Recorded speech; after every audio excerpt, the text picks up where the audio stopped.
Hello, everyone, and welcome to Teacher Nolan's English Podcast.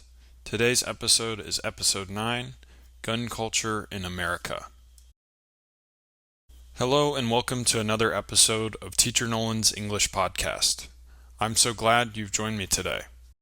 In this episode, we'll be talking about a topic that is both deeply rooted in American history and culture, and is also the subject of many debates: gun culture in America.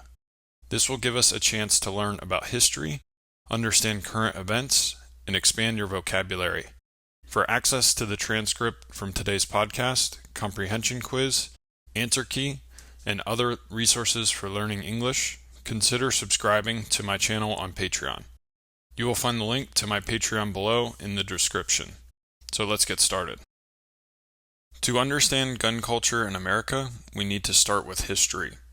Guns have played an important role in the story of the United States.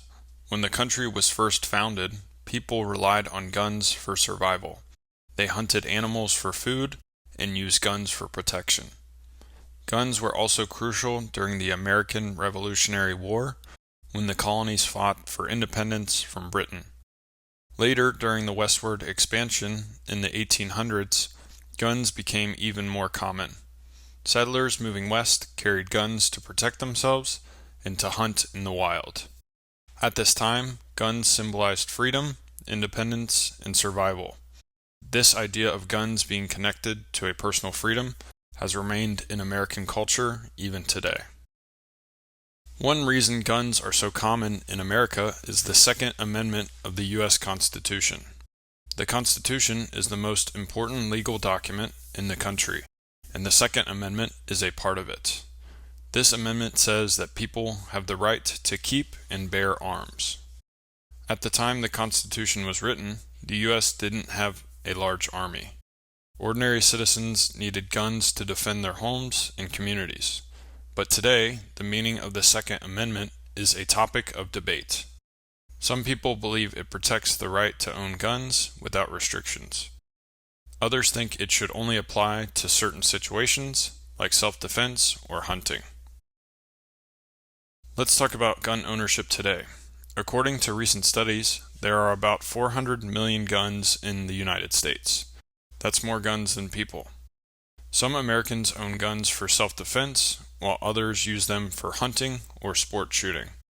Guns are also popular in American movies, video games, and TV shows, which might explain why they are such a big part of American culture.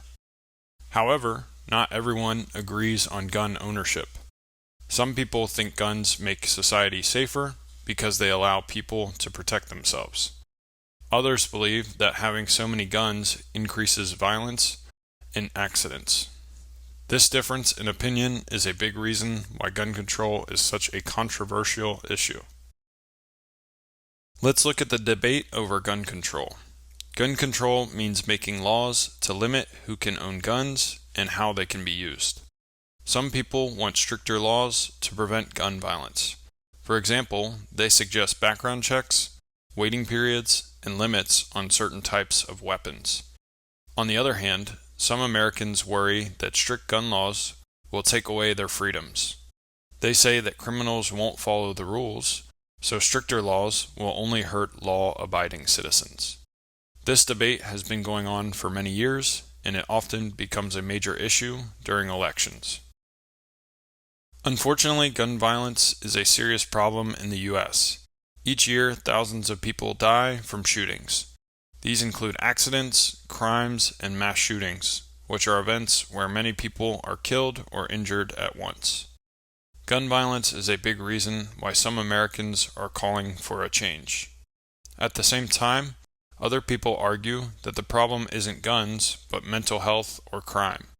They say the government should focus on these issues instead of making new gun laws. Finally, let's talk about how guns are part of everyday life in America.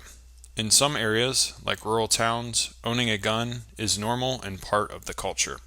Hunting is a popular activity, and many families pass down hunting traditions.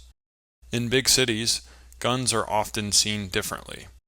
There, people might associate guns more with crime or self-defense.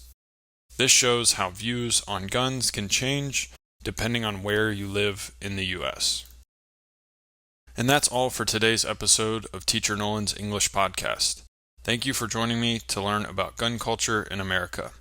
For the transcript and comprehension quiz from today's lesson, check out my Patreon channel linked below. I hope this helped you understand why this topic is so important in the U.S. Don't forget to review the new vocabulary, and as always, keep practicing your English. See you next time.